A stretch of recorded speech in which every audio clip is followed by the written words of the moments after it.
Kemudian akan ada kerajaan yang memaksa, mulkan Jabariyah, ataupun yang dipaksa, kerajaan yang dipaksa.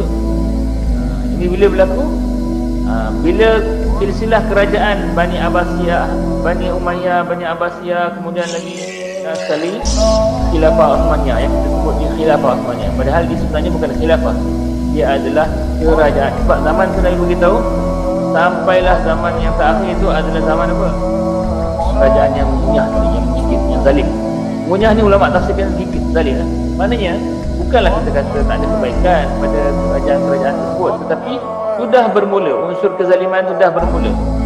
Jadi yang pentingnya Nabi dah beritahu, itu adalah zaman mulkan adhan, kerajaan yang menggigit, kerajaan yang mengunyah, zalim. Kemudian setelah jatuh Khilafah Uthmaniyah, bermulanya khilafah mulkan Jabariyah, kerajaan yang dipaksa atau yang memaksa. Kenapa kita kata dipaksa? Kerajaan memaksa sebab dia memaksa rakyat dia macam-macam. Bukanlah itu banyak benda lah. Itu boleh tafsir sendiri. Kemudian dipaksa, ada juga kerajaan-kerajaan yang mana nama sahaja kerajaan tapi dia boneka.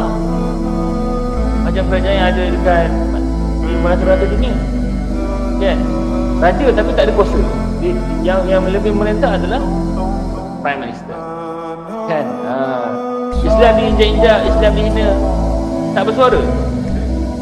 Ini hakikat realiti, kan? Tak bersuara. Payung dah bocor juga, kan? Jadi itu dikata kerajaan yang dipaksa. Mereka dipaksa, dikontrol. Maka ia akan berlaku selama yang Allah kehendaki. Kemudian dia mengangkatnya apabila dia menghendaki.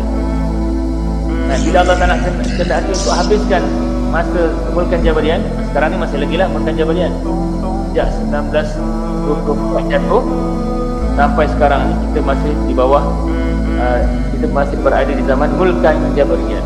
Itulah kerajaan yang dipaksa atau yang memaksa. Kemudian akan berlaku kekhalifahan di atas minhaj Nabi.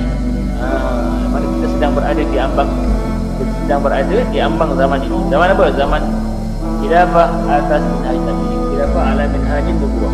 Maksudnya sekarang ni kita sedang berada dan kita sedang menunggu akan adanya satu khalifah yang ikut minhaj Nabi. Dan khalifah itu tidak lain dan tidak bukan siapa dia? Mahdi lah, betul lah. So sekarang ni kita berada di zaman yang menanti-nanti, kita dalam fasa menanti untuk adanya zaman kembali. Betul lah kita berada akhir zaman ni.